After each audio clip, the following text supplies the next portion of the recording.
Il était une fois un roi qui possédait, près de son château, une grande forêt où courait du gibier de toute espèce. Un jour, il envoya un chasseur tirer un chevreuil, mais il ne revint pas. Il lui est peut-être arrivé malheur, Dit le roi. Il envoya 2 autres chasseurs à sa recherche, mais ils ne revinrent pas non plus.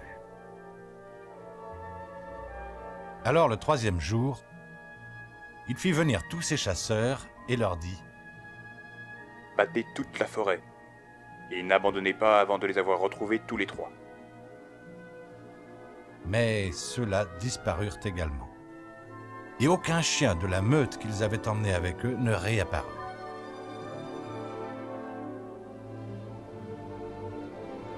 Personne désormais ne voulut plus se risquer dans la forêt. Elle resta plongée dans un profond silence et dans la solitude, et l'on ne voyait aucun animal, sauf parfois un aigle ou un vautour qui volait au-dessus des arbres.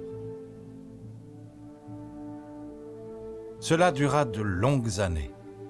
Puis, un chasseur étranger se présenta au roi. Il cherchait une situation et s'offrit pour aller chasser dans la forêt dangereuse. Mais le roi refusa et dit: Il y a quelque chose de suspect là-dedans. Je crains que tu n'aies pas un sort meilleur que les autres et que tu ne puisses pas revenir. Le chasseur répondit: Sire, j'ignore la peur, et je le ferai à mes risques et périls. Le chasseur se rendit donc dans la forêt avec son chien, qui ne fut pas long à se lancer sur la trace d'un gibier, et voulut le suivre. Mais il avait à peine fait quelques pas qu'il se trouva devant un bourbier profond qui l'empêcha d'aller plus loin. Un bras nu sortit de l'eau, l'empoigna et le tira vers le fond. Voyant cela, le chasseur retourna sur ses pas et alla chercher 3 hommes qui durent vider la mare avec des seaux. Quand ils arrivèrent au fond, ils virent qu'un homme sauvage y était couché. Il était brun de corps comme du fer rouillé, et ses cheveux lui couvraient le visage et lui tombaient jusqu'aux genoux. Ils le ligotèrent avec des cordes et l'emmenèrent au château, où l'étonnement fut grand de voir cet homme sauvage. Le roi le fit mettre dans une cage de fer dans sa cour et défendit d'en ouvrir la porte sous peine de mort. La clé elle-même fut confiée à la garde de la reine. Désormais, tout le monde put aller en toute sécurité dans la forêt. Le roi avait un fils de 8 ans. Un jour qu'il jouait dans la cour, il fit tomber sa balle dorée dans la cage. Le garçon courut la réclamer. « Donne-moi la balle. »« Pas que tu ne m'aies ouvert la porte. Pas avant. » Non, je ne le ferai pas, parce que le roi l'a interdit. » Et il partit. Le lendemain, il revint et réclama sa balle. « Ouvre-moi la porte. Pas avant. » Mais le garçon refusa. Le 3e jour, le roi étant parti à la chasse, l'enfant revint et dit: « Même si je le voulais, je ne pourrais pas ouvrir la porte. Je n'ai pas la clé. » « Elle est sous l'oreiller de ta mère. Tu peux aller la chercher. »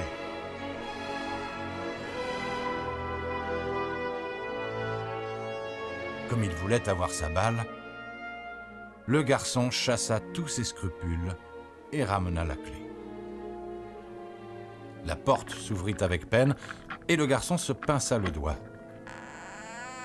Quand elle fut ouverte, l'homme sauvage sortit, lui rendit la balle d'or et prit la fuite à grands pas. L'enfant eut peur. Il se mit à l'appeler et à crier derrière lui: « Non, ne pars pas, sinon je serai frappé. » L'homme sauvage fit demi-tour, le souleva, le mit sur son dos et se dirigea vers la forêt d'un bon pas. À son retour, le roi vit la cage vide et demanda à la reine ce qui s'était passé. N'en sachant rien, elle chercha la clé, mais elle était partie. Elle appela l'enfant, mais personne ne répondit.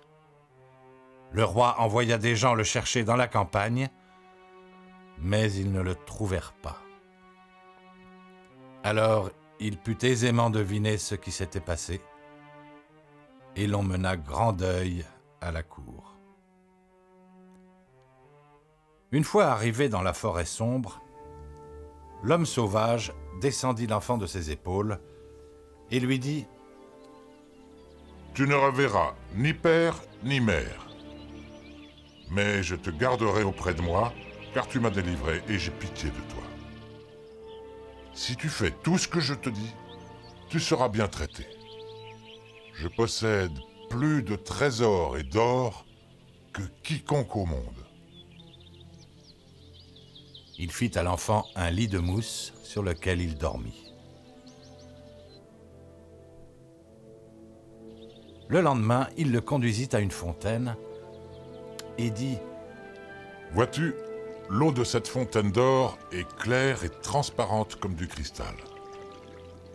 Tu devras rester là et veiller à ce que rien ne tombe dedans, afin que ne soit pas souillé.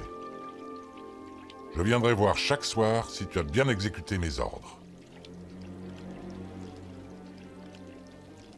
L'enfant s'assit au bord de la fontaine, où il vit apparaître tantôt un poisson d'or, tantôt un serpent d'or, et il veilla à ce que rien n'y tombe.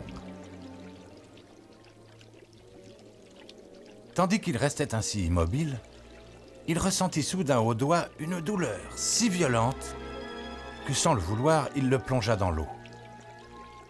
Il se hâta de le retirer, mais il s'aperçut qu'il était tout doré. Et il eut beau se donner beaucoup de peine pour faire partir l'or, ce fut en vain. Le soir, Jean de Fer rentra, regarda l'enfant et dit « Qu'est-il arrivé à la fontaine ?» Rien du tout. dit l'enfant en cachant son doigt derrière son dos afin qu'il ne le voie pas. Mais l'homme dit « Tu as plongé ton doigt dans l'eau. Pour cette fois, je ne dirai rien, mais garde-toi d'y laisser de nouveau tomber quelque chose. » Le lendemain, de bonne heure, il était à son poste et surveillait la fontaine. Son doigt recommença à lui faire mal, et il le passa sur sa tête. Alors, par malheur, un cheveu tomba à l'eau. Il le retira aussitôt, mais il était déjà tout doré. Jean de Fer rentra, sachant déjà ce qui s'était passé.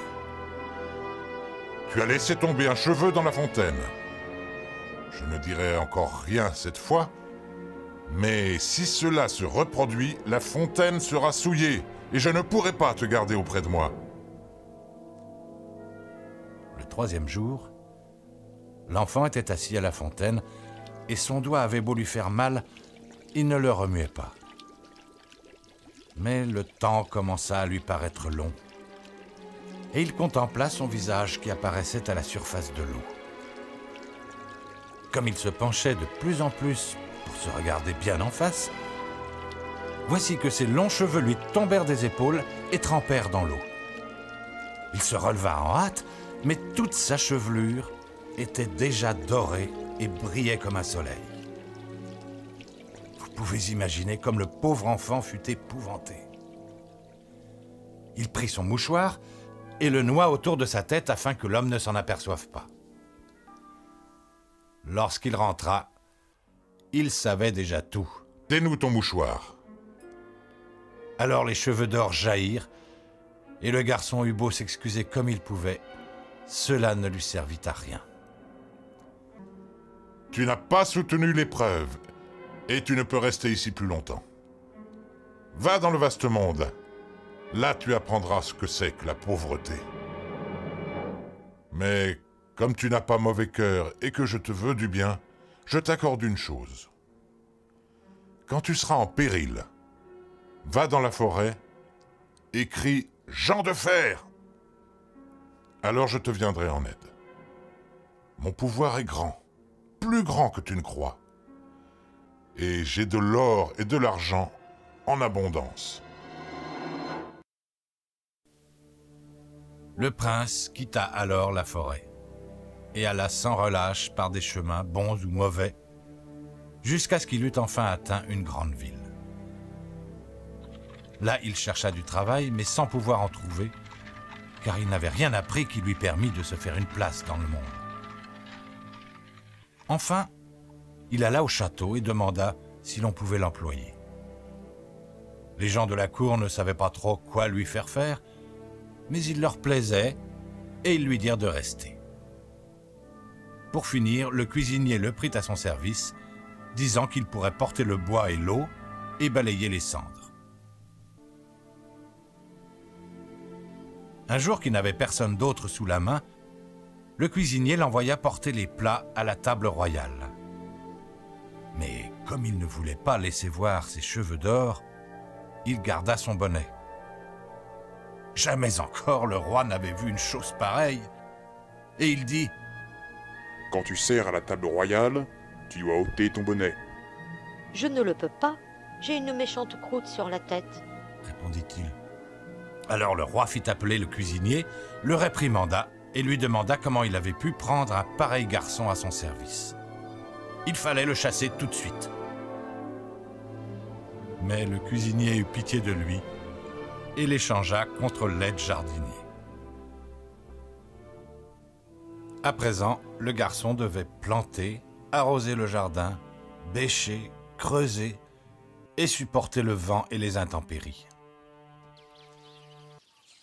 Un jour d'été qu'il travaillait seul au jardin, il faisait si chaud qu'il ôta son bonnet afin que l'air le rafraîchisse un peu. Quand le soleil tomba sur ses cheveux, ils se mirent à briller de telle sorte qu'ils lancèrent des rayons jusque dans la chambre à coucher de la princesse, qui se précipita pour voir ce que c'était. Elle aperçut alors le jeune garçon et lui cria : « Gamin, apporte-moi un bouquet. » Il remit rapidement son bonnet, cueillit des fleurs des champs et en fit un bouquet. Comme il montait l'escalier, il rencontra le jardinier qui lui dit : « Comment peux-tu apporter à la princesse des fleurs aussi communes ? Va vite en chercher d'autres, parmi les plus belles et les plus rares. » « Ah non, répondit le jeune garçon. Les sauvages sont plus suaves, et elles lui plairont mieux. » Quand il entra dans la chambre, la princesse lui dit : « Oh, ton bonnet! Tu n'as pas le droit de le garder en ma présence. » Il répondit de nouveau : « Je ne peux pas. J'ai une méchante croûte sur le crâne. » Mais elle saisit son bonnet et le tira. Alors ses cheveux d'or se déroulèrent sur ses épaules que c'en était superbe à voir. Il voulut s'enfuir, mais elle le retint par le bras et lui donna une poignée de pièces d'or. Il s'en alla avec l'argent, mais n'en fit aucun cas. Il la porta au jardinier en disant : « Je les offre à tes enfants, ils pourront jouer avec. » Le lendemain, la princesse lui cria encore de lui apporter un bouquet de fleurs des champs, et quand il entra, elle tenta immédiatement de lui ôter son bonnet. Mais il le retint avec ses deux mains. Elle lui donna encore une poignée de pièces d'or, mais il ne voulut pas les garder et les donna au jardinier comme jouet pour ses enfants. Le troisième jour, il n'en alla pas autrement. Elle ne put pas lui ôter son bonnet et il ne voulut pas de son argent.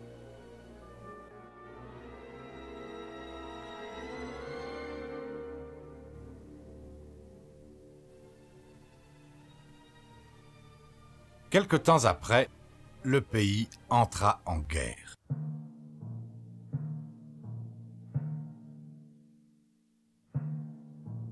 Le roi rassembla son peuple, ne sachant pas s'il pourrait résister à l'ennemi qui avait une puissante armée. L'aide jardinier dit alors : « Je suis grand à présent, et je veux me battre. Donnez-moi seulement un cheval. » Les autres se mirent à rire et dirent : « Quand nous serons partis, tu pourras aller en chercher un dans l'écurie. Nous t'en laisserons un. » Quand ils furent partis, il alla à l'écurie. Il y avait bien un cheval, mais il était malade Il boitait et traînait la jambe. Clic, clac, clic, clac. Néanmoins, il l'enfourcha et se dirigea vers la sombre forêt. Arrivé à l'orée de celle-ci, il cria par 3 fois « Jean de fer !» si fort que les arbres résonnèrent. Aussitôt, l'homme sauvage apparut et dit « Que demandes-tu » ? « Je désire un coursier puissant, car je veux aller à la guerre. » « Tu l'auras, et tu auras même plus que tu demandes. » Alors l'homme sauvage rentra dans la forêt, et peu après, un palefrenier amena un magnifique cheval qui soufflait bruyamment par les naseaux et se laissait à peine maîtriser.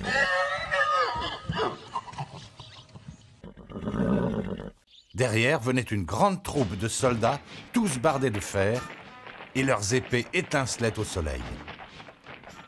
Le jeune homme remit au palefrenier son cheval boiteux, enfourcha l'autre et prit la tête de la troupe. Quand il approcha du champ de bataille, une grande partie des soldats du roi était tombée, et les autres étaient prêts à battre en retraite. Alors le jeune homme s'élança avec sa troupe de fer, fondit comme l'orage sur les ennemis et abattit tous ceux qui lui résistaient. Ils voulurent s'enfuir, mais le jeune homme les talonnait et ne les lâcha que lorsqu'il ne leur resta plus un homme. Puis, au lieu de rejoindre le roi, il fit rentrer sa troupe dans la forêt par des détours et appela Jean de Fer pour le faire sortir. « Que demandes-tu » ?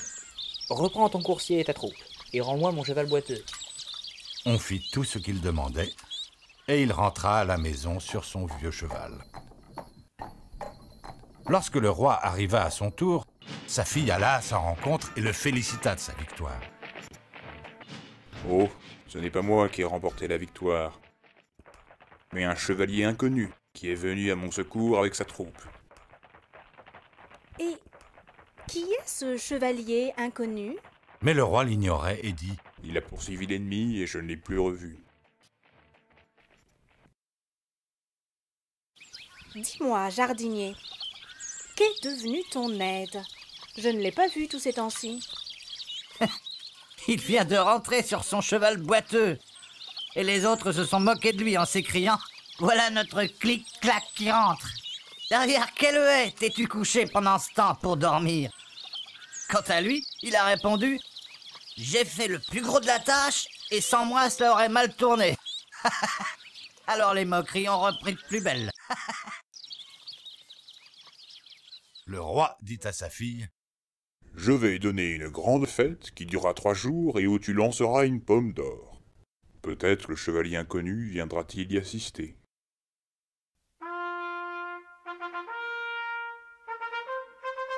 Quand la fête fut annoncée, le jeune homme se rendit dans la forêt et appela Jean de Fer. « Jean de Fer !»« Que demandes-tu » ?»« Je désire attraper la pomme d'or de la princesse. » « C'est comme si tu l'avais déjà. Attends un peu, je vais te donner une armure rouge et un fier alezan. » Le jour venu, le jeune homme arriva au galop, se mêla au chevalier, et personne ne le reconnut. La princesse s'avança et lança une pomme d'or au chevalier. Il l'attrapa et disparut aussitôt.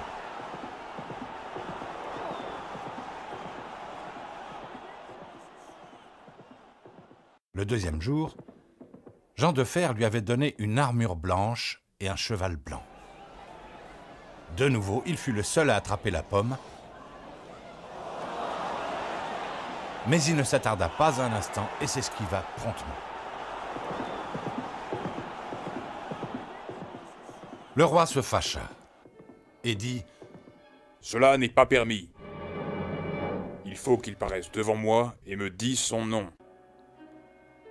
Il donna l'ordre de se lancer à la poursuite du chevalier qui avait attrapé la pomme, s'il s'échappait de nouveau, et s'il ne voulait pas revenir de son plein gré, de le prendre de force. Le troisième jour, il reçut des mains de Jean de Fer une armure noire et un superbe cheval noir.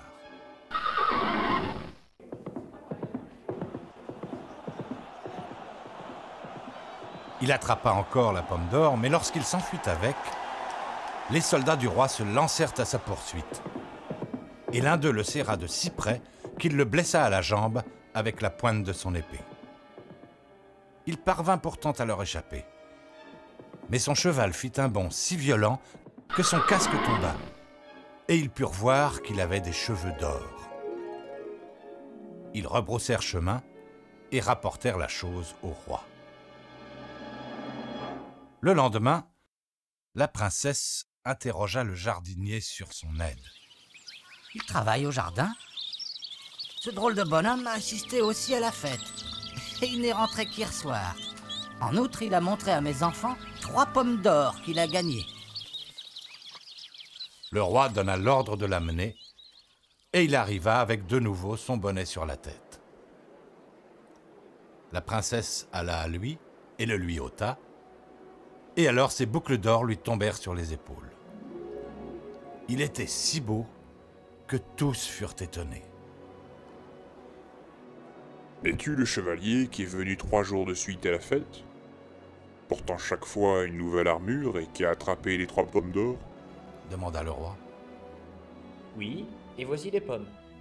Il les sortit de sa poche et les tendit au roi. Si vous voulez encore d'autres preuves, vous pouvez voir la blessure que vos jambes m'ont faite en me poursuivant. Je suis aussi le chevalier qui vous a aidé à vaincre l'ennemi. Si tu accomplis de tels exploits, tu n'es pas à être jardinier. Dis-moi qui est ton père.